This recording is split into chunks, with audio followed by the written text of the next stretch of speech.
குடியரசுத் தலைவர் உரைக்கு நன்றி தெரிவிக்கும் தீர்மானம் மீதான விவாதம். மாநிலங்களவையில் பிரதமர் நரேந்திர மோடி பதிலுரை.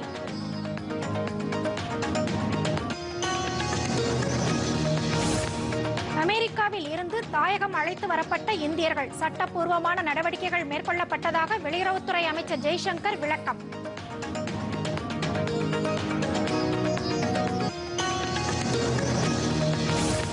இந்தியர்களுக்கு கைவிலங்கு இடப்பட்டதாக வெளியான புகைப்படங்கள் உண்மையில்லை. பத்திரிகை தகவல் மையத்தின் உண்மை கண்டறியும் குழு தகவல்.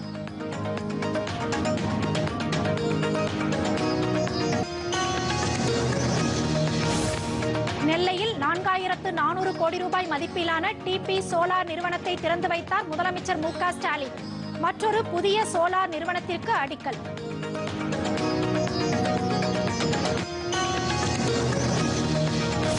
ஆட்சி அமைத்து 4 ஆண்டுகளாகியும் பயிர்க்கடனை ரத்து செய்யாமல் விவசாயிகளுக்கு தமிழக அரசு துரோகம். பாஜக மாநில தலைவர் அண்ணாமலை அறிக்கை.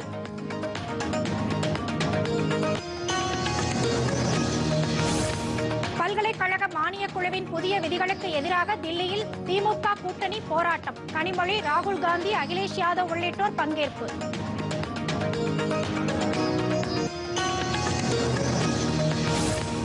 பல்கலைக்கழகங்களில் துணைவேந்தர் நியமனம் குறித்து பேச திமுகவிற்கு எந்த தகுதியும் இல்லை. பாஜக மூத்த தலைவர் தமிழிசை சவுந்தரராஜன் விமர்சனம்.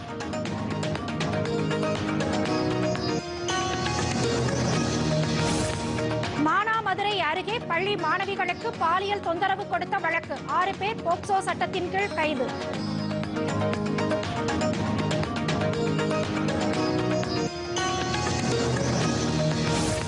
தங்கத்தின் விலை மீண்டும் உச்சத்தை தொட்டு சவரன் 63,440 ரூபாய்க்கு விற்பனை. பெண்கள் அதிர்ச்சி.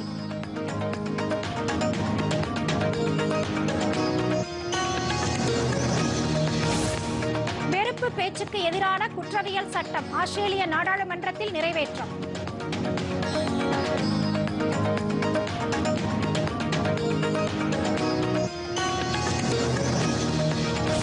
நாக்பூரில் நடக்கும் இந்தியாவுக்கு எதிரான முதல் ஒருநாள் கிரிக்கெட் போட்டி. இங்கிலாந்து அணி பேட்டிங்.